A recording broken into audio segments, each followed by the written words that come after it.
L'évangile, c'est autre chose. C'est Dieu qui est descendu du ciel. Amen.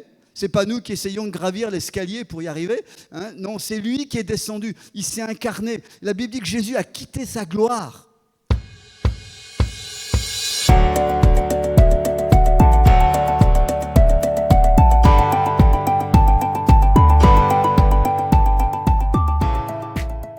Bien, très heureux d'être avec vous. Pour ceux que je n'ai jamais vus, je viens de la région de Grenoble. Voilà, ça fait quelques années que je viens déjà ici. Et très heureux de voir votre communauté, de revoir des visages connus. Je crois qu'il y a quelque chose de particulier de la présence de Dieu ce matin. Allô ? Vous êtes là, ici, la terre, ça va ? Vous êtes ici, ok. Et je crois qu'il veut... Ouais, en tout cas, il m'a beaucoup encouragé dans ce temps de louange. Je crois que c'est son désir pour chacun de nous.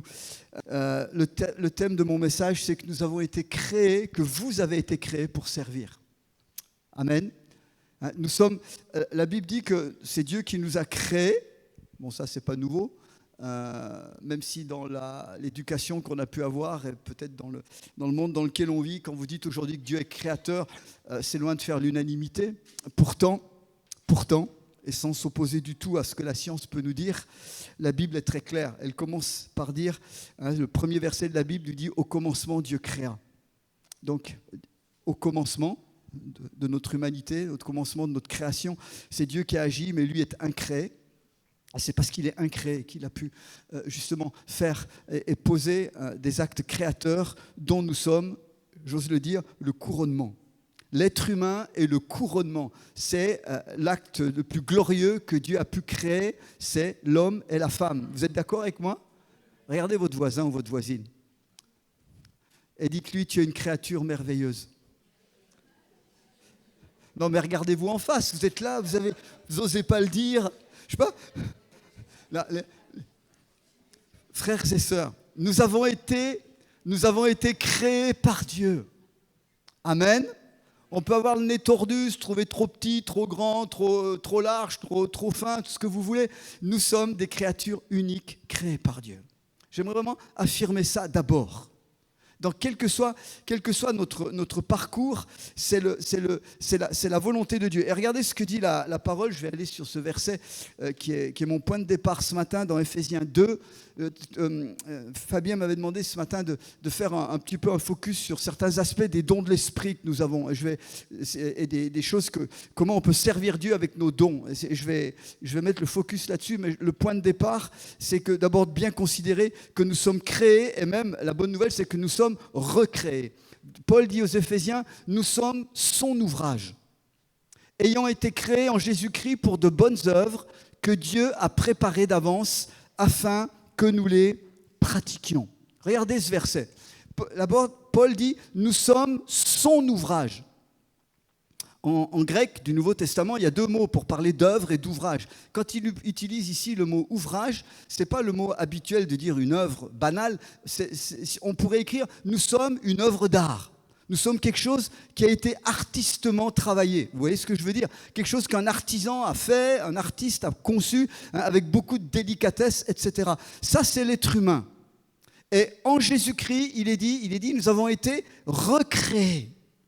Quel que soit notre arrière-plan, notre passé, quelle que soit notre famille, notre condition de naissance ou d'éducation, quoi que ce soit que nous ayons pu faire avant de connaître le Seigneur, quelle qu'a été la gravité, la profondeur parfois de nos péchés, de nos erreurs, de nos mauvaises actions, le Seigneur, quand on vient à lui, il fait de nous une nouvelle créature. C'est pour ça que Paul écrit, nous sommes son ouvrage, nous avons été recréés en Jésus-Christ. Amen.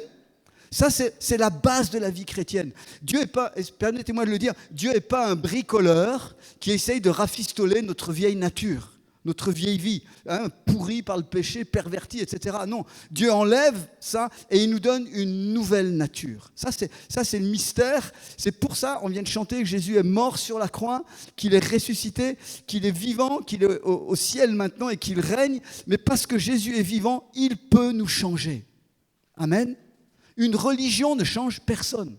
Je Je rappelle qu'une religion, c'est des pratiques, c'est des rituels, c'est des commandements pour essayer d'atteindre une perfection divine que jamais personne ne peut atteindre. Et plus vous êtes religieux, en général, plus vous êtes découragé. Parce que plus la barre est haute, et plus vous vous rendez compte que vous n'atteignez pas et jamais la barre. On est OK là-dessus? L'évangile, c'est autre chose. C'est Dieu qui est descendu du ciel. Amen. Ce n'est pas nous qui essayons de gravir l'escalier pour y arriver. Hein. Non, c'est lui qui est descendu. Il s'est incarné. La Bible dit que Jésus a quitté sa gloire. Il était auprès du Père. Il a quitté, pour ça qu'on l'appelle, qu'il est le Fils incarné. Il s'est fait chair, il s'est fait homme. Il s'est fait comme nous, avec les mêmes limitations. Il avait soif, il avait faim. Quand il marchait toute une journée, il transpirait, il était fatigué, il avait besoin de dormir. Il n'y a qu'une chose qu'il n'avait pas avec nous, comme nous, c'est le péché, c'est le mal. Parce qu'il était le Fils de Dieu incarné. C'est ce qu'on va fêter à Noël dans quelques semaines. Mais ce qui est important, c'est qu'il est venu pour une mission précise. Il est venu au milieu des hommes, justement, pour mourir sur une croix, lui, innocent, à la place de nous pécheurs, à la place de nous coupables. Et c'est pour ça qu'on rappelle sans cesse la croix et la résurrection de Jésus, parce que c'est là le centre même de l'Évangile. Jésus a donné sa vie pour nous, il a porté nos péchés, on l'a chanté, sur cette croix, il a porté le poids de nos erreurs, le poids de tout notre mal, il l'a pris à notre place pour que nous soyons libres. Amen. Et si nous croyons dans ce sacrifice, si nous croyons en sa résurrection, alors il nous donne cette vie nouvelle. C'est pour ça que Paul écrit « Nous avons été recréés en Jésus-Christ ». Et nous ne sommes pas seulement des vieux pécheurs recyclés, nous sommes des nouvelles créatures, des fils et des filles de Dieu. Amen. Vous êtes là? C'est important de comprendre ça. Parce que notre vie, parfois, même en tant que chrétien, notre vie est parfois difficile. Il y a des épreuves. Ce n'est pas parce qu'on est à Jésus qu'on n'a pas d'épreuves. On a d'autres épreuves que celles qu'on avait avant. Pour notre marche, Dieu les permet. Dieu, parfois c'est nous qui les faisons parce qu'on a fait des mauvais choix, tout simplement. Mais tout ça, c'est pour nous permettre de grandir dans notre foi et dans notre marche avec Dieu. Et donc, nous avons été recréés. Nous ne devons jamais perdre de vue que même si à un moment nous tombons, même si à un moment nous avons des fardeaux, des difficultés dans notre vie, nous pouvons lever la tête.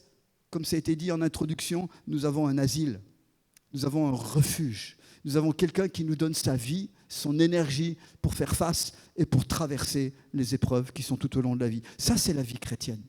Ce n'est pas une vie tranquille, mais c'est une vie qui sait où elle va. Et le fait de servir Dieu, j'aimerais vous le dire, le fait de mettre, une fois qu'on a été compris cette œuvre que le Seigneur fait en nous, le fait de se mettre à sa disposition, c'est ça qui va nous donner un sens réel, le sens de notre vie. Jésus a dit, je suis le chemin. Amen. Il n'a pas dit, je suis un chemin parmi d'autres. Il a dit, je suis le chemin, la vérité, la vie. Donc, en lui, on a tout ce qui est nécessaire. Et donc, Paul nous dit, nous avons été recréés. Mais ça ne suffit pas. En Jésus-Christ. Il dit, pour de bonnes œuvres que Dieu a préparées d'avance. C'est-à-dire que Dieu a préparé un chemin pour nous. Amen. Moi, je suis père de famille, j'ai 6 enfants. Maintenant, j'ai des petits-enfants à l'appel, 12. Mais je veux dire, quand on a eu nos enfants, on a un projet de réussite pour nos enfants. On veut qu'ils réussissent. Amen. On veut qu'ils aient une situation dans la vie, on veut qu'ils soient heureux, qu'ils apprennent. C'est pour ça qu'on les envoie étudier. On leur paye des études pour qu'ils aient un métier, pour qu'ils aient un jour une famille, pour qu'à leur tour, ils puissent continuer le chemin. On veut qu'ils réussissent. Maintenant, on ne programme pas nos enfants. On ne dit pas, toi, tu vas être avocat, toi, tu vas être institut. C'est plus comme autrefois. Il y a un désir, tout simplement, mais que nos enfants accomplissent la vocation pour laquelle ils ont été créés.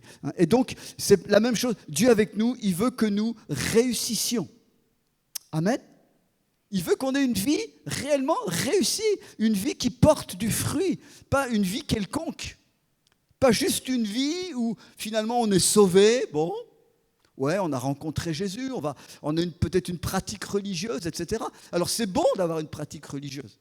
C'est bon parce que normalement, ça nous édifie, ça nous enseigne.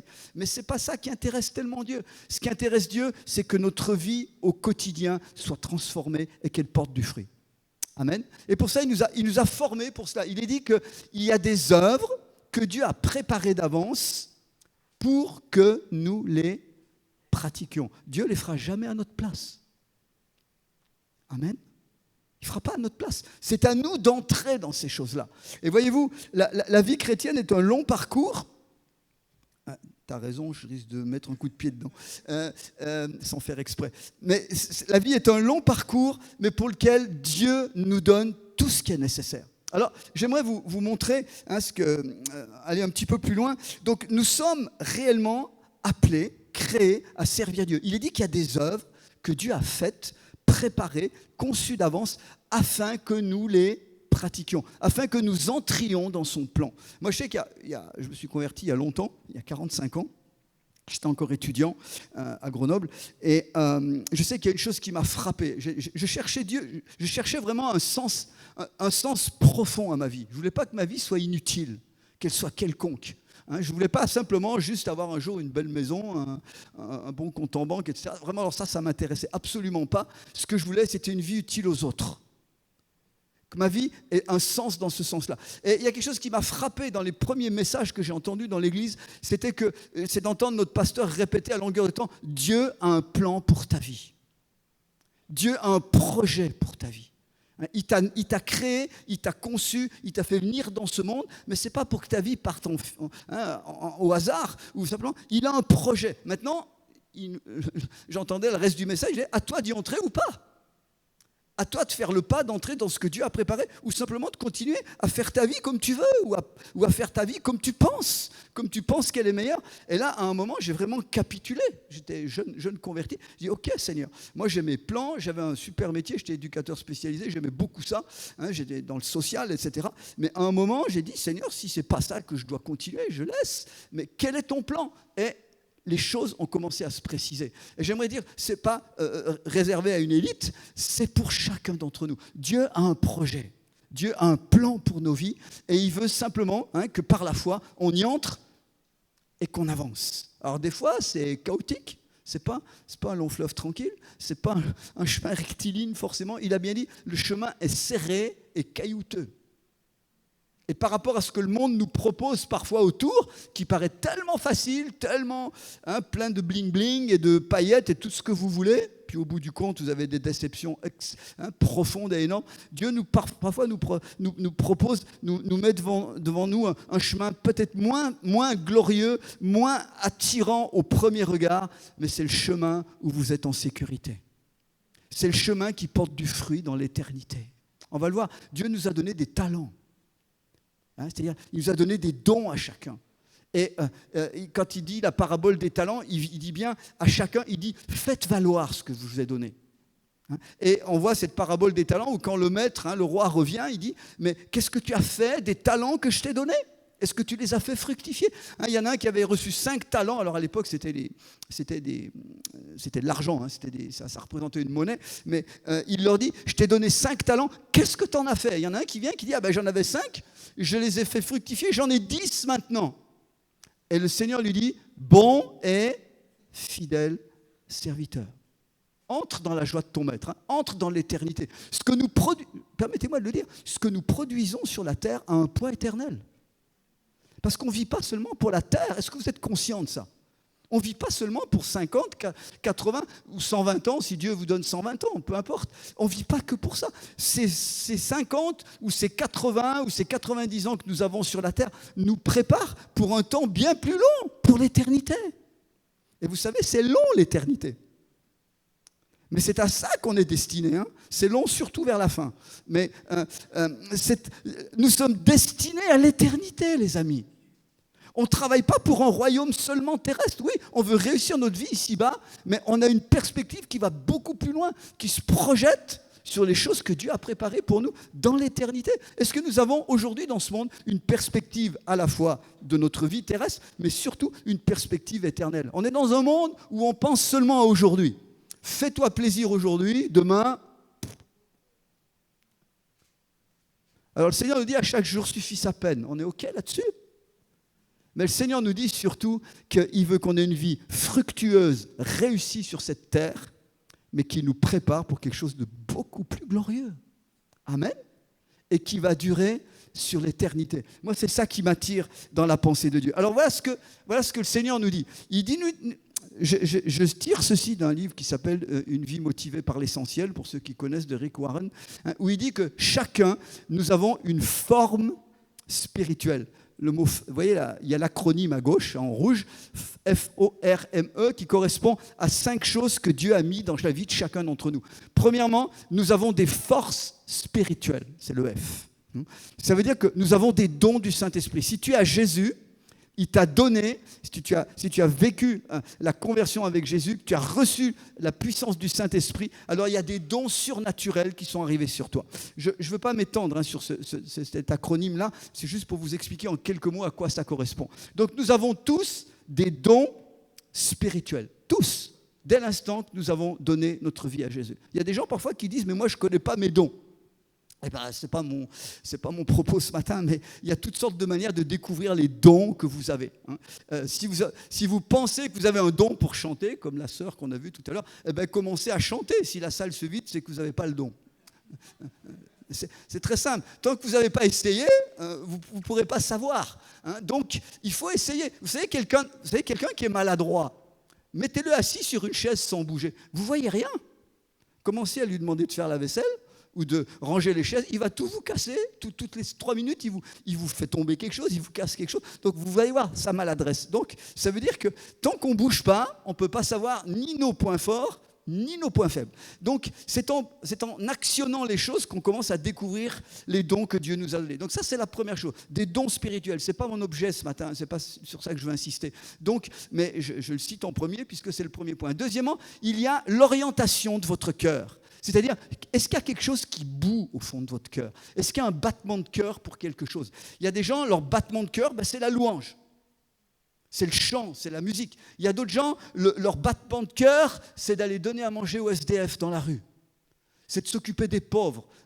C'est d'aller dans des pays pauvres pour s'occuper des enfants qui sont malnutris ou qui sont handicapés, etc. Bref, on a tous quelque chose qui vibre au fond de notre cœur. En tout cas, j'espère. On a des passions. On a des choses qui nous motivent. Avec ma femme, on a été 18 ans missionnaires. On a vécu en Afrique. Je vais vous dire pourquoi. Parce que, excusez-moi si je me répète pour ceux qui me connaissent, mais moi je suis né en 1959. Vous avez mon âge. En 1969 ou 70, je ne peux plus vous dire exactement, la télévision est arrivée dans notre maison. Noir et blanc, une chaîne. Programme de 18h à 23h à l'époque. C'est tout ce qu'il y avait. Mais à cette époque-là, dans les années 70, il y avait une sécheresse terrible au Sahara et au Sahel. On voyait des enfants, il y avait une sécheresse, une mortalité terrible d'enfants. On voyait des enfants squelettiques. Il y avait une guerre au Nigeria qui s'appelait la guerre du Biafra, là, dans une province du Nigeria, etc. Moi, je découvrais la télé, l'écran. Je voyais aux informations, quand mes parents regardaient les infos, on voyait des enfants squelettiques, on voyait des enfants qui mouraient de faim, etc. Il y a quelque chose qui bat. J'avais 10 ans. Quelque chose qui a commencé à battre dans mon cœur, qui me disait un jour, tu iras aider ces gens-là. Et depuis 60 ans, ça bat dans mon cœur. Amen. Et on est engagé, c'est pour ça qu'on est parti en mission plus tard. Mais ça, c'est nous. Et c'est pour ça qu'on a toujours été, c'est pour ça que je fais un travail social au départ, c'est pour ça qu'on on a toujours été impliqué dans des choses sociales. C'est pour ça qu'aujourd'hui, dans le village où j'habite, dans l'Isère, je suis au Resto du Cœur pour donner à manger à des familles qui sont dans la pauvreté. C'est un leitmotiv qui a toujours été là. Donc, on a tous quelque chose au fond de notre cœur. S'il n'y a rien qui bat dans vos cœurs, je suis inquiet. Les chrétiens, on devrait être les premiers. On devrait être de ceux qui sont touchés. Certains, ça sera la justice sociale, comme je vous le dis. D'autres, ça sera d'autres choses, etc. Mais donc, on a tous, au fond de nous, des aspirations profondes qui correspondent à notre personne. Et Dieu veut les développer. Et je vais vous dire une chose. Dieu a mis ces choses, parfois, bien avant qu'on soit chrétien. En tout cas, c'était mon cas. Il a mis des choses dans nos cœurs, des fois, qui naissent, avec lesquelles on grandit, qui vont déterminer la vocation que Dieu a pour nous. Troisième chose, nous avons des ressources, c'est-à-dire des talents naturels. Les Américains aiment bien les chiffres, vous le savez, les statistiques. Dans le livre, Rick Warren dit que nous avons chacun entre 500 et 700 compétences. Vous réalisez ça? Il y a des gens qui disent « moi je ne sais rien faire ». Mais vous savez taper sur un ordinateur. Vous savez changer une roue, réparer une roue de vélo, vous savez faire de la cuisine, vous savez faire un tas de choses, repeindre un mur, vous savez faire tout marcher une voiture. Il y a plein de trucs, on ne se rend pas compte de toutes les compétences qu'on a. Et parfois, j'entends des chrétiens qui se plaignent, mais moi, comment je peux aider? Je ne sais pas faire. Mais tu sais faire plein de choses. Tu sais le tenir balai par bon bout, non? Ouais, tu sais tenir un balai, donc tu peux balayer la salle, ou tu peux balayer devant l'église, ou tailler les haies quand c'est un peu crados, quoi, ou quand ça a poussé dans tous les sens. Il y a plein de choses qu'on sait faire. Tu peux faire un repas, ou participer au repas s'il y a un repas fraternel, ou si on va donner à manger aux gens dans la rue, justement. Tu peux peut-être préparer des petits paquets cadeaux pour Noël. Il y a plein de choses qu'on peut faire. On a tous énormément de compétences. La question, c'est de savoir où et comment on les oriente. Est-ce qu'on les oriente pour nous, pour notre satisfaction personnelle, ou est-ce qu'on va les mettre maintenant au service de Dieu? Ça va? Ça, c'est le troisième point. 4, nous avons tous, le M de manière d'être, c'est un tempérament. Nous sommes câblés d'une certaine manière à l'intérieur de nous-mêmes. Je vais vous donner un exemple. Vous avez des gens introvertis et vous avez des gens extravertis. Si vous êtes introverti, n'essayez pas de jouer à l'extraverti, ça ne marche pas. Et monsieur, si ta femme est introvertie, n'essaye pas d'en faire une extravertie, tu perds ton temps. Et tu risques même, ou l'inverse. Okay? Donc on n'est pas là pour changer les gens, mais nous avons tous un tempérament particulier. La vie et la société a besoin de gens introvertis comme de gens extravertis. S'il y avait que des introvertis dans la vie, ce serait un cimetière. Parce que l'introverti ne dit rien. Il est très calme, il est très, très réservé, il cogite, il dit rien, puis hop, un jour, il vous sort la solution. Mais ça a mis un long chemin souterrain pour arriver. Alors que l'extraverti, c'est tout le contraire. Il pense tout haut. Il dit un tas de trucs, des fois il dit des bêtises, parce qu'au fur et à mesure que ça vient dans sa tête, il parle. Alors, et puis entre l'introverti et l'extraverti, vous avez des tas de comportements intermédiaires. Donc, si on est trop introverti, c'est-à-dire super timide, il va falloir travailler pour sortir un peu de ça et pour améliorer un peu notre communication. Si on est trop extraverti, il va falloir d'abord apprendre à se taire, à écouter les autres et à rectifier notre comportement au public. Mais ça, c'est normal. Mais on a tous un câblage intérieur et Dieu se sert de ça. Vous avez regardé les 12 apôtres? Vous connaissez un extraverti dans les 12 apôtres de Jésus? Allez. Pierre! Oui, il parle toujours le premier. Puis il explose. Et Jésus savait qu'il était comme ça. Par contre, vous en avez d'autres, vous ne les entendez jamais. Ils sont beaucoup plus calmes, peut-être plus jeunes, j'en sais rien. Mais Dieu s'est servi des 12, parce qu'il avait besoin de chacun de ses tempéraments. Les personnages bibliques sont très différents les uns des autres. Donc nous aussi, tels que nous sommes, on a des progrès à faire sans doute dans notre caractère, mais on a une manière d'être qui est particulière que Dieu va utiliser. Dieu va utiliser des gens très calmes, très posés, qui réfléchissent avant de parler, qui mettent du temps, qui vont peut-être pas s'emballer derrière la première idée qui arrive, mais qui vont pondérer certaines choses. Et puis Dieu a besoin de visionnaires, de gens chez qui ça tourne à longueur de temps, qui vont proposer, qui vont dire des choses, qui vont parfois parler, parfois il va falloir un peu les ralentir, mais Dieu a besoin de toutes ces formes de personnalité dans leur diversité. Ça va? C'est parce que c'est Dieu qui nous a créés comme ça. Et 5, l'expérience dans la forme. Nous avons tous, il y a quelque chose qui fait notre unicité. C'est notre expérience personnelle.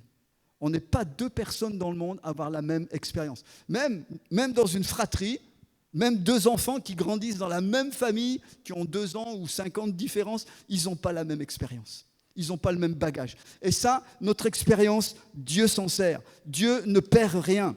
Quelqu'un a écrit ceci, c'est Huxley qui a écrit Le meilleur des mondes. Il a écrit ceci, il a dit « L'expérience, ce n'est pas ce qui vous arrive, c'est ce que vous en faites. » Et ça, c'est très juste. Ce n'est pas ce qui vous arrive. Il nous arrive tous des choses, des bonnes, des mauvaises, parfois des terribles, des traumatismes terribles, etc. Ça, on est tous passés par là. On est tous passés par des expériences positives et négatives. Alors, on se réjouit des positives, mais Dieu a un pouvoir extraordinaire. C'est que même nos circonstances négatives, si on sait en tirer profit, il va nous en permettre de les renverser. Les expériences vont rester ce qu'elles sont. Elles ont été douloureuses, mais il est capable de changer le mal en bien. Il est capable de changer des expériences profondément douloureuses, profondément traumatisantes parfois. Il va les changer avec la puissance de son esprit, avec la puissance du pardon en Jésus. Il est capable de transformer ça pour faire de nous quelqu'un de solide dans le domaine justement où nous étions hyper vulnérables, hyper faibles. Parce que ça, il n'y a que Dieu par sa puissance qui peut le faire. Amen. Et là, je suis en train de parler à quelqu'un, je ne sais pas qui. Je veux dire, quoi que tu aies vécu, quels que soient les traumatismes que tu as vécus, quelle que soit la douleur même de ton enfance, qu'on a fait de toi peut-être, Dieu, si tu laisses le Seigneur venir visiter ces choses-là, reprendre ces choses-là, les nettoyer, les sanctifier, Dieu d'abord va te relever intérieurement, il va t'enlever ta douleur, mais il va te rendre capable d'aider ceux qui traversent les mêmes choses aujourd'hui. Ça, c'est le miracle de Dieu. Amen. Donc, il n'y a rien qui se perd dans notre expérience. L'expérience, Dieu permet qu'elle nous façonne. Les expériences de vie façonnent notre tempérament, façonnent notre caractère, façonnent notre façon de voir la vie, et on doit les laisser transformer par le Saint-Esprit. Donc, Dieu nous a donné à chacun des forces, des dons spirituels, une orientation dans notre cœur, des aspirations, des passions, des choses qui nous motivent profondément. Il nous a donné des ressources, des talents naturels pour les accomplir. Il nous a donné une manière d'être, un tempérament très particulier, et il nous a donné à chacun des expériences uniques, particulières, que les autres n'ont pas et par lesquelles Dieu a façonné votre vie. Est-ce que ça va jusqu'ici? Tu es unique. Amen. Et Dieu veut travailler avec toi d'une façon unique, qui va être à la disposition de tes frères et sœurs, mais bien plus large, de ce que tu as à faire dans ce monde. Parce que Dieu nous donne une mission dans ce monde. Alors j'aimerais vous montrer comment, concrètement, on peut activer ces choses-là. Première chose, il y en a juste deux. Première chose, développez vos talents. Augmentez vos compétences. Dieu vous a donné des talents naturels. D'abord, sachez les identifier. Alors, pour vous dire, vous avez sur Internet ou dans des livres chrétiens des tas de tests où vous pouvez répertorier vos talents naturels si vous avez du mal à les connaître. Mais maintenant, pour savoir quels sont vos talents naturels, juste demandez à quelqu'un que vous connaissez bien, un ami, quelqu'un qui vous connaît bien, avec qui vous avez suffisamment de confiance, dites-lui de vous renvoyer ça. Dites, mais quelles sont les qualités, les talents que tu vois en moi? Si vous êtes courageux, vous lui demanderez après quelles sont les faiblesses, si vous êtes en mesure de les entendre. Mais c'est important que vous sachiez et mettez en valeur le potentiel que Dieu vous a donné pour le mettre maintenant au service de Dieu. La Bible nous parle, je vous donne juste un exemple biblique. On parle dans le livre de l'Exode, donc dans l'Ancien Testament, on parle de la tente, là, le tabernacle que Moïse a construit. En fait, Moïse n'a rien construit du tout. Moïse, il a eu la vision, mais lui, Moïse, c'était ni un architecte, ni un fabricant de tentes, ni un fabricant d'architecture ou de structures en bois ou autre. Donc, il y a d'autres hommes qui ont fait ça. Regardez, il est question ici d'un nommé Betsaleel. Dieu dit, j'ai choisi Betsaleel. Je l'ai rempli de l'Esprit de Dieu, d'habileté, d'intelligence, de savoir-faire pour toutes sortes de travaux. Je l'ai rendu capable de faire des inventions, de travailler l'or, l'argent, le bronze, de graver des pierres à enchâsser, de travailler le bois, de réaliser toutes sortes de travaux. Bref, vous avez là un gars, Betsaleel, qui est pétri de dons artistiques et d'artisanat. Mais c'est plus que ça. Dieu dit, j'ai rendu capable de faire des inventions, etc. En langage moderne, ce Betsaleel, ce serait un ingénieur. Au moins. Peut-être un prix Nobel de sciences, j'en sais rien, mais en tout cas, un ingénieur. Et ce gars, donc, on voit, il va mettre ses compétences, son habileté à travailler les métaux, à travailler les tissus, à travailler les pierres, etc. Il va tout simplement mettre ses compétences au service de Dieu pour construire le futur temple, enfin, le futur temple ambulant, etc. On voit donc quelqu'un qui a des dons tout à fait repérables, avec une formation, avec des compétences qu'il développe, qu'il perfectionne au fil du temps, et tout ça au service de Dieu. J'aimerais vous dire, votre métier, les compétences que vous avez sur le plan pratique, manuel, etc., sont des occasions merveilleuses d'abord d'honorer Dieu. Amen. Et vous pouvez honorer Dieu de toutes sortes de manières avec les dons naturels que simplement vous allez d'abord remettre au Seigneur, lui dire comment je peux utiliser ça pour toi, pour ta gloire. Et puis, vous allez trouver votre place et vous allez voir que vous allez pouvoir être utile et servir à l'œuvre de Dieu. Vous avez remarqué, ce Betsaleel, il n'a jamais prêché. Ce n'était pas du tout son don. Ce n'était pas un prédicateur, ce n'était pas un pasteur, ce n'était pas quelqu'un qui s'occupait du peuple en tant que berger ou en tant que quoi que ce soit. Non, non, c'est un gars très concret, très pratique, mais il était essentiel dans le plan de Dieu à ce moment-là. Comme tu es essentiel au développement de l'œuvre de Dieu sur cette région. Allô? C'est le même principe. C'est réellement cette consécration. Allons un petit peu plus loin. Parlons maintenant de dons, d'autres dons. Et on a l'habitude, là je ne vais pas parler des dons pour ceux qui sont familiers, qui sont dans 1 Corinthiens 12, les 9 dons, parce que je crois que j'en ai parlé la dernière fois, enfin je suis même sûr, parce que j'ai regardé. Mais je voudrais vous parler d'autres dons beaucoup plus concrets dont la Bible nous parle, que souvent on ignore ou dont on n'a pas conscience. Et je veux lire pour ça, donc vous avez 3 passages qui parlent de ces dons, mais je vais en lire un. Romains 12, j'ai mis à l'écran le texte. Voyez ce que dit Paul. Il dit « De même que nous avons plusieurs membres dans un seul corps, et que tous les membres n'ont pas la même fonction, de même, nous qui sommes plusieurs, nous formons un seul corps en Christ. Et nous sommes tous membres les uns des autres, chacun pour sa part. » Oui, Paul part d'abord, avant de parler des dons, il parle d'une comparaison. Donc il dit, l'Église, l'ensemble du peuple de Dieu, c'est comme un corps. Image très parlante pour tout le monde, on sait ce que c'est qu'un corps. Et il dit, nous sommes membres les uns des autres dans ce corps. Et nous sommes des membres divers, avec des fonctions diverses. Je n'ai jamais vu mon foie, à part en échographie, mais mon foie, je le sais, ne ressemble pas à mon œil. Et heureusement. Et Dieu n'a pas mis mon œil au bout de mon orteil droit, parce que je ne verrais pas grand-chose. Il l'a mis en haut, sur la tête. Donc Dieu a disposé le corps avec différents organes qui ont des fonctions, qui ont des formes, qui ont des trucs différents. Donc vous avez des organes visibles, vous en avez qui sont complètement invisibles. Et j'espère que vous ne les verrez jamais, parce que ce n'est pas bon signe quand vous les voyez. Donc ça veut dire qu'on est fait de tous ces trucs-là, mais tous ces organes aussi divers, vos doigts, vos yeux, vos oreilles, votre foie, le reste, ça fait un seul corps qui est cohérent. Amen. Et ça, c'est l'image de l'Église. Nous sommes le corps de Christ. Christ est la tête. Nous sommes membres. On ne se ressemble pas.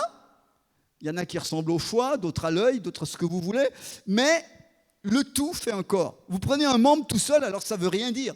D'ailleurs, vous n'avez jamais vu un foie qui se balade tout seul, hein, à part dans un fourgon pour aller faire une greffe, mais à part ça, ça n'existe pas. Vous n'avez jamais vu un œil tout seul, sinon vous auriez peur, hein, mais vous voyez des corps vivants qui se bougent au travers de vous. Donc Paul part d'abord de cette idée-là. On ne peut pas comprendre l'utilisation de nos dons si on n'a pas d'abord compris qu'on est un membre d'un grand corps, et qu'on a une fonction et que les autres ont des fonctions qui se complètent avec nous. Et que si nous, vous imaginez dans votre... Nous qui sommes français, on va très bien comprendre ça, les Gaulois surtout. Hein. Imaginez qu'aujourd'hui, votre foie dise « Ah, moi, je ne suis pas content, je me mets en grève. » Ça arrive, hein. Grève des foies. Ça arrive des fois. Mais votre foie se met en grève. Qu'est-ce qui se passe? En clair. Au bout de la journée, vous êtes mort. Exactement, vous êtes mort. Si votre foie se met en grève, vous êtes mort, ou vos reins, ou votre cœur, a fortiori, hein, etc. Vous êtes mort. Et parfois, dans l'Église, il y a beaucoup de membres en grève. Ou off, O2F, hein, parce qu'ils n'ont jamais fonctionné. Ou parce qu'ils disent « Ah, moi, j'ai fonctionné, puis la sœur machin, elle m'énerve tellement, j'arrête. » Puis le frère, là, qui parle tout le temps, j'arrête. Est-ce que vous vous rendez compte que si vous êtes off, au pire, le corps est malade? Non, au mieux, le corps est malade, ou il va souffrir. Au pire, si tout le monde se met off, ben, il n'y a plus de corps. Vous saisissez ça? C'est pour ça que c'est important, votre place, notre place à chacun. Et Paul, donc, parle d'abord de ça. Il dit, nous sommes un corps, on a besoin les uns des autres. Il dit bien, nous ne sommes pas seulement membres du corps, nous sommes membres les uns des autres. Votre avant-bras a besoin du poignet, il a besoin du coude pour fonctionner. Il a besoin des membres qui sont autour. Puis il a besoin du cerveau pour lui donner des ordres. Il a besoin des veines. Enfin, je ne suis pas anatomiste, mais avec le temps, on arrive un peu à comprendre ce qui se passe. Il a besoin du sang, il a besoin de tout ça. Et si les autres sont en grève, ça ne marche plus. Votre bras est inopérant. Donc il faut bien comprendre ça. C'est pour ça que servir Dieu, ce n'est pas un joug ou une obligation. Non, c'est tout simplement le fruit de la vie en nous. Si mon foie a la vie, il va fonctionner. Si mes doigts, ma main ont la vie, ils fonctionnent, ils vont en fonction. Mais s'ils n'ont pas de vie, forcément, ils restent inertes. Donc si nous avons la vie de Jésus, nous allons servir. À nous de trouver la bonne place. C'est ça le défi. Regardez ce que dit Paul ici. Il dit, nous avons des dons différents, selon la grâce. J'ai encore 10 minutes, c'est bon ? Nous avons des dons différents selon la grâce qui nous a été donnée. Donc, les dons sont des dons de grâce. Ce n'est pas notre mérite. Autant la capacité à cuisiner, la capacité à construire des maisons, ça c'est des dons naturels qu'on développe. Là, il est question de dons vraiment donnés par l'Esprit, par la grâce de Dieu. Donc, il dit, si quelqu'un a le don de prophétie, qu'il l'exerce en analogie, en accord avec la foi. Donc, il existe un don qui s'appelle la prophétie, dont volontairement je ne parle pas ce matin, parce que ça fait partie des 9 dons, des 9 charismes, mais il y a des gens qui ont un don prophétique, c'est-à-dire que l'Esprit leur donne une pensée, une parole de Dieu, soit pour quelqu'un de l'Assemblée, soit même pour l'Église tout entière, soit même pour un pays, ou plus large. Vous aurez un prophète la semaine prochaine, je crois, donc il vous en dira plus sur la prophétie. Vous aurez John qui doit venir la semaine prochaine. Donc, si quelqu'un a le don de prophétie, qu'il l'exerce selon la foi. Maintenant, je vais m'intéresser aux autres dons. Non. Si un autre est appelé à servir, qu'il se consacre à son service. Celui qui enseigne se donne à son enseignement. Je vais revenir sur tous ces mots après. Ensuite, que celui qui a le don d'encourager se donne à l'encouragement. Que celui qui donne le fasse avec générosité, celui qui préside avec zèle, et que celui qui exerce la bienveillance le fasse avec joie. Vous avez ici 6 dons très simples qui viennent de l'Esprit, qui nous sont donnés. Je vous les reprends. Le premier, le don de servir. Paul parle du don du service. En grec, c'est le mot qui a donné diacre, diaconia, et le serviteur diakonos. Donc, c'est le don de servir, c'est-à-dire toutes sortes de manières d'exercer des services. C'est quelqu'un qui est capable d'identifier les besoins des autres et d'y répondre pratiquement. Donc, il y a des gens qui ont réellement un don pour servir. Ils ont un cœur pour se mettre au service des autres. Ils savent faire. Ils peuvent faire l'accueil. Ils peuvent, s'il y a un repas, ils vont mettre la table, ils vont servir, ils vont nettoyer, etc. Vous ne les voyez pas. C'est des gens pas très visibles, terriblement efficaces. Et vous savez que vous pouvez compter sur eux. Parce que ce qui compte pour eux, c'est leur état d'esprit. Ils ont un esprit de service. Et c'est réellement... Alors, on est tous appelés à avoir un esprit de service, mais il y a des gens qui ont ce don particulier et qui le mettent au service des autres, au service de l'Église, ou parfois au service d'une association extérieure, toujours avec cet esprit de servir les autres. Est-ce que je me fais bien comprendre ? Ça va ? Donc, c'est réellement un don. Je vous dis, vous allez voir que tous les dons, en fait, ça reflète des qualités dont on est tous porteurs, plus ou moins, mais il y a des gens à qui Dieu donne une mesure d'esprit particulière pour ces choses-là. Est-ce qu'il y a des gens qui ont un don pour servir ici ?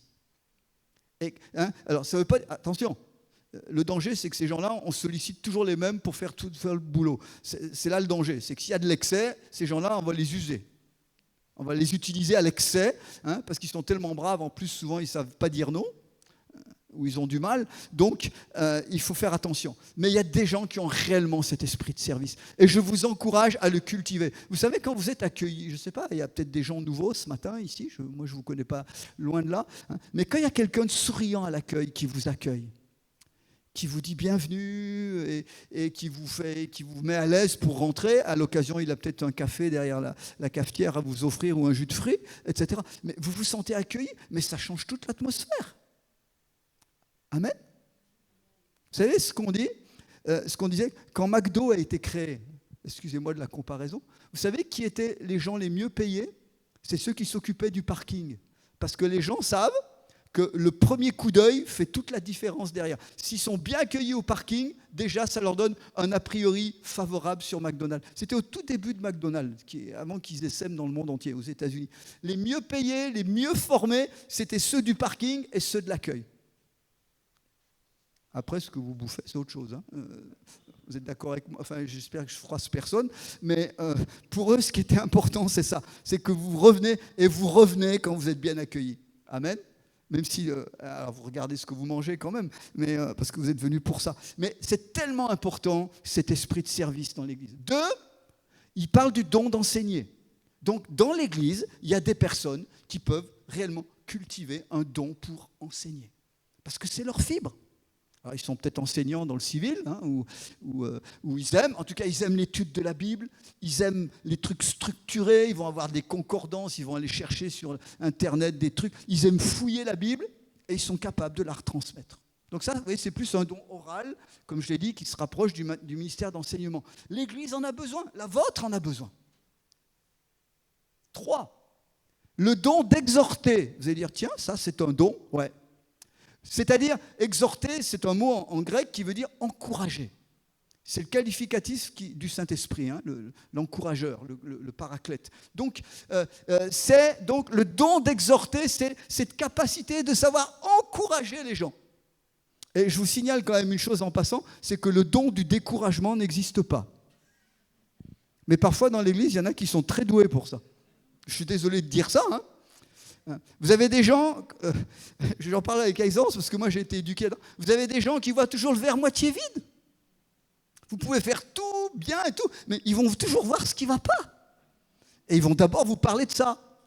Et puis après, éventuellement, ils vous disent quand même merci pour tout ce que tu as fait. Mais pendant une demi-heure, ils vous parlent de la petite chose qui ne va pas. Non, nous, on doit être des encourageurs dans l'Église. Et il y a des gens qui ont vraiment... Moi, je suis converti donc, à Grenoble, à 45 ans. Il y avait des mamies dans l'Église qui étaient là depuis 20 ans, 25 ans. Elles étaient les premières de l'Église. Mais je me rappelle, il y avait une mamie avec un chapeau qui jouait du piano.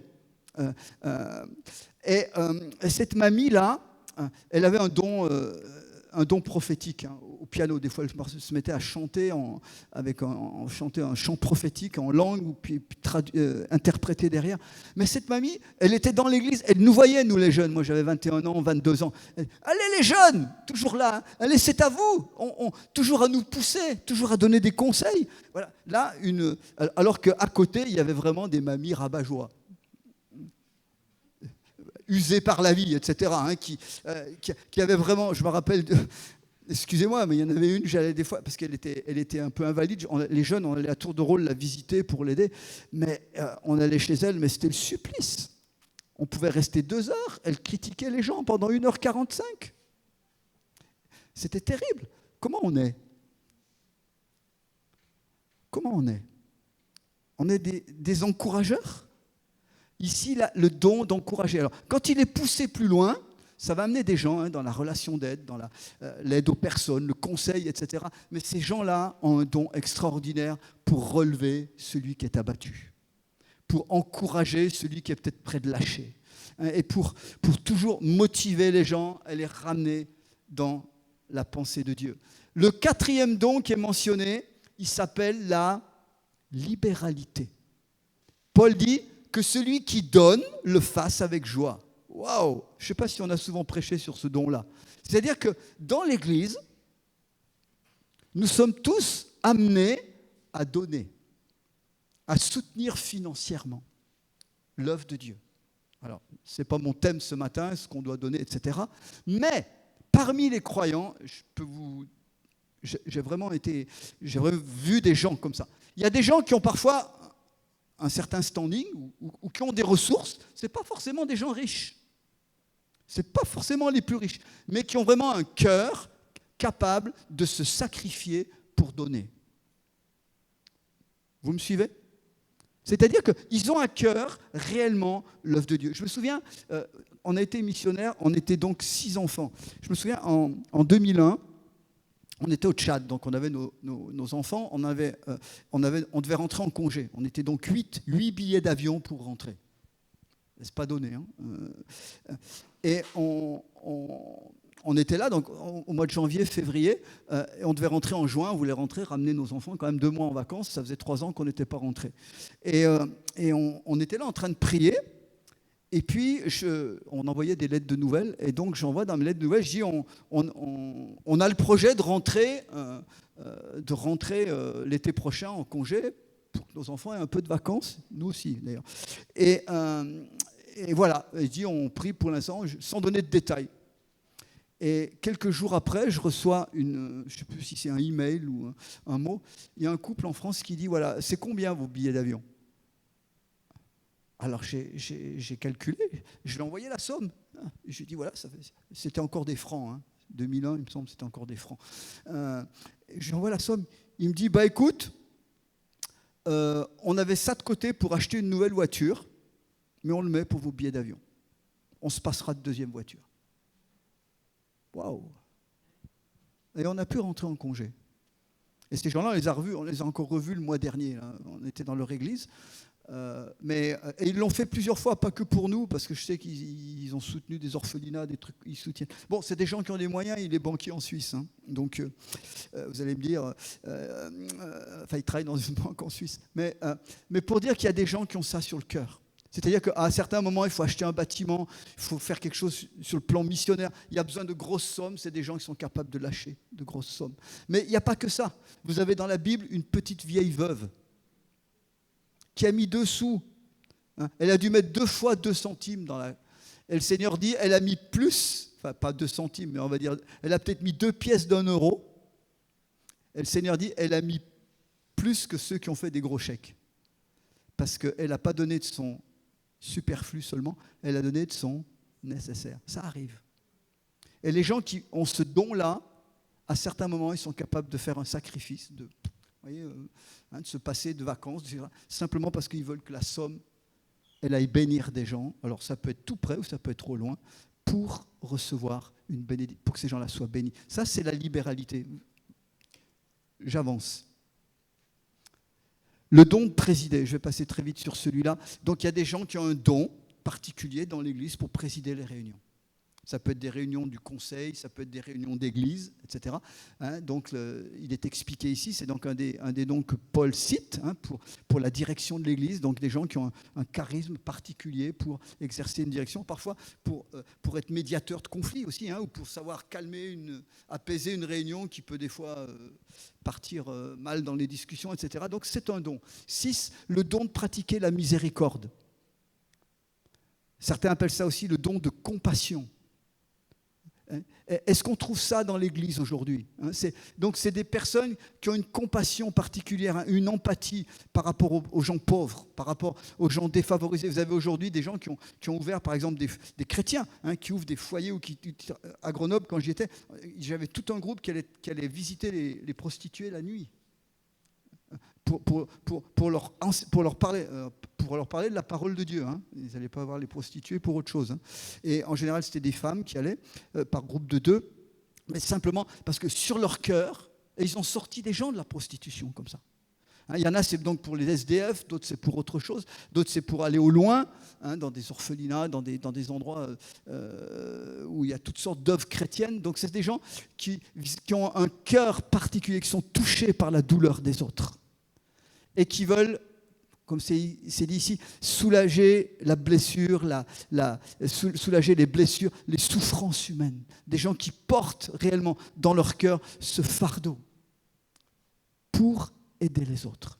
L'Église, je voudrais simplement vous dire qu'au fil des siècles, l'Église a toujours été à la pointe pour ces choses-là.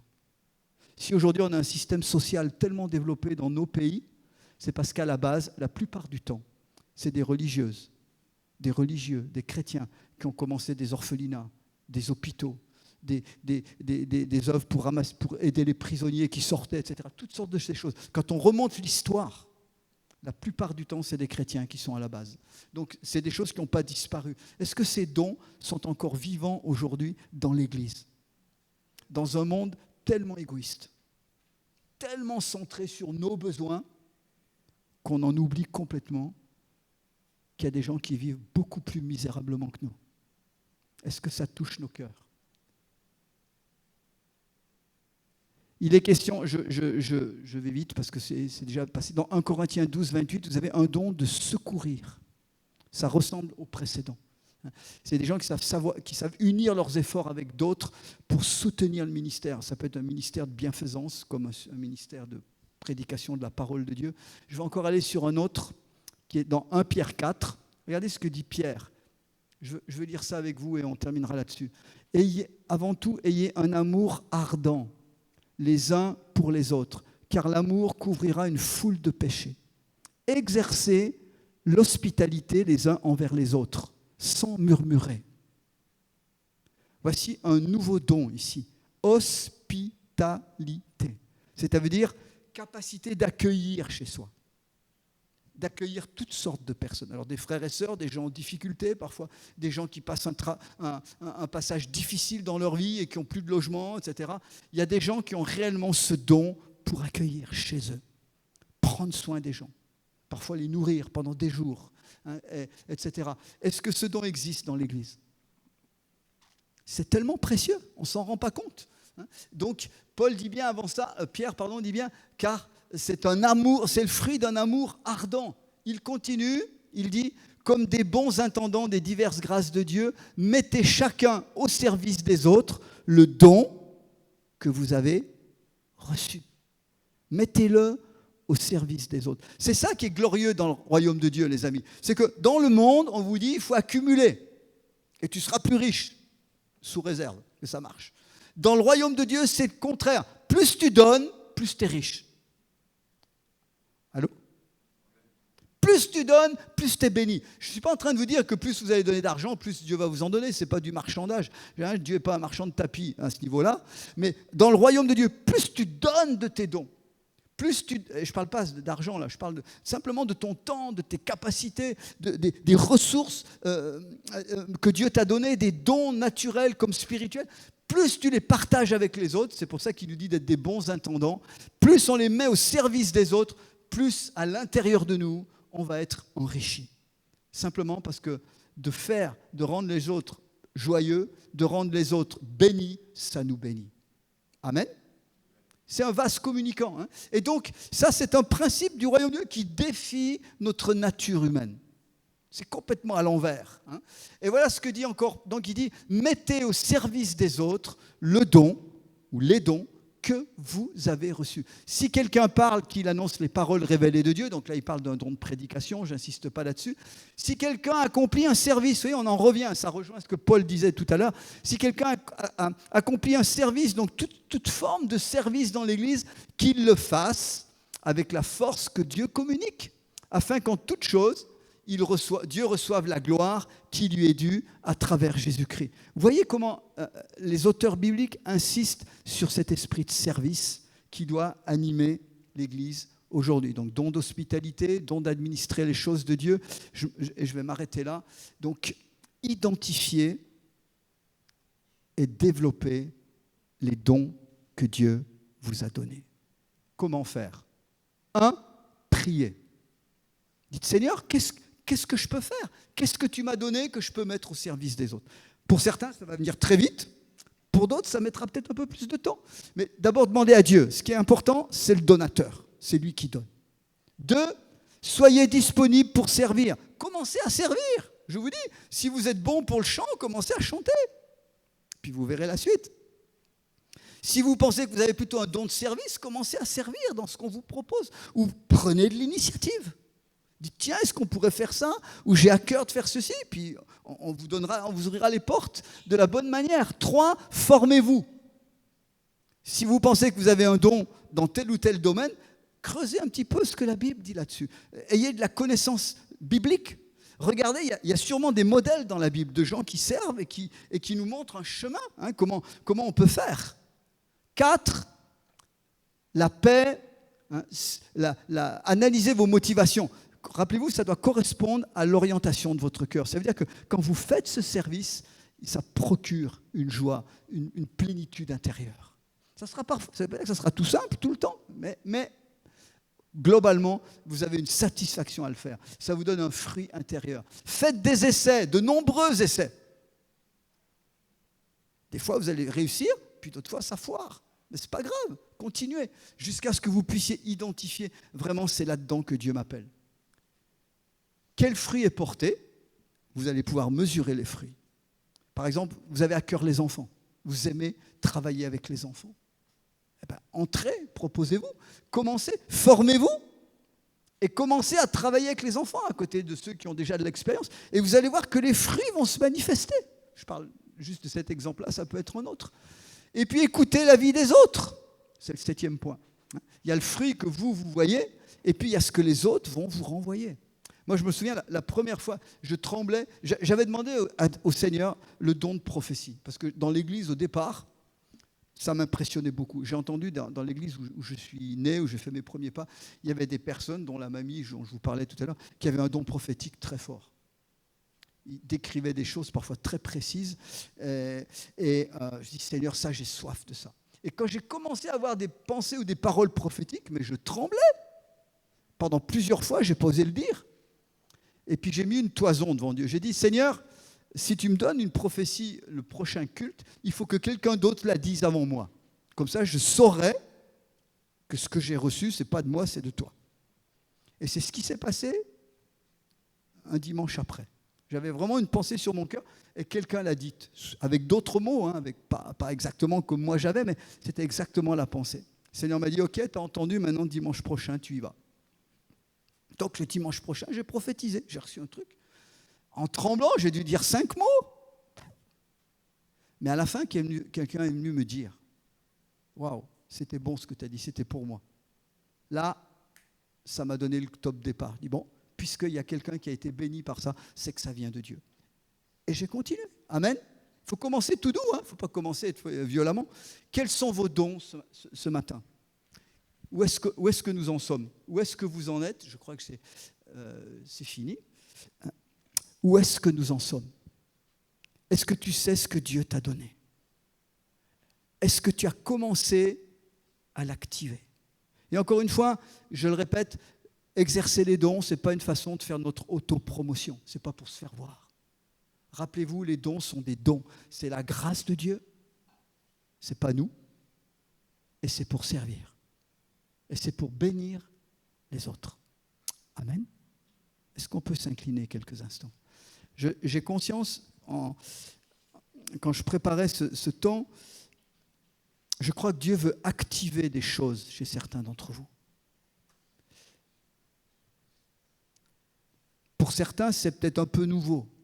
Vous dites, mais moi, en quoi ça me concerne?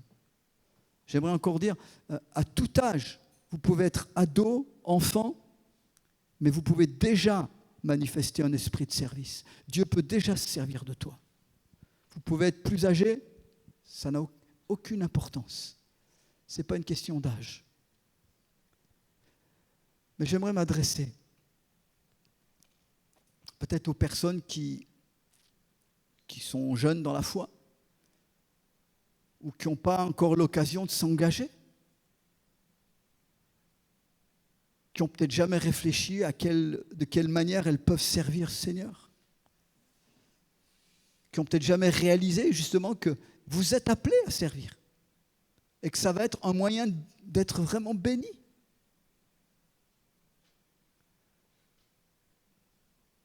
J'aimerais vraiment ce matin que vous puissiez être activés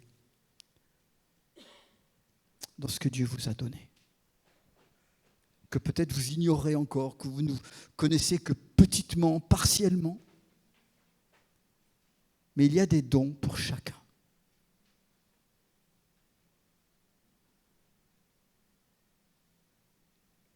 Il y a un service pour chacun, chacune. Il y a une destinée pour chacun, un plan de Dieu, un projet de Dieu pour chacune, pour chacun.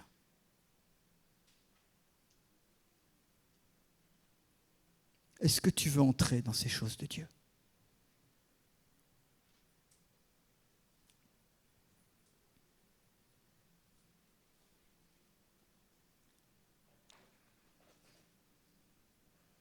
Et puis je voudrais parler à ceux ou celles qui sont là depuis longtemps, qui sont déjà ou qui ont été en action. Est-ce qu'il n'y a pas des nouvelles choses à activer ou des choses anciennes à réactiver? Vous savez, j'ai vu dans l'expérience que parfois, quand on ne fait plus fonctionner son don ou ses dons, ça stagne. C'est pour ça que Paul écrit à Timothée, il dit, ranime le don que tu as reçu. C'est un vieux serviteur de Dieu qui dit ça à un plus jeune. Donc si un jeune serviteur de Dieu pouvait tomber dans l'apathie ou dans la routine, à plus forte raison nous. L'Église a besoin de tous ces dons. Vous êtes chacun un membre de ce corps. Ici, on a une partie du corps. Cette communauté, c'est une partie du corps. Il y en a d'autres dans la ville, il y en a d'autres ailleurs. Mais pour cette communauté-là, tu es membre actif. Nous sommes membres les uns des autres. On a besoin de chacun.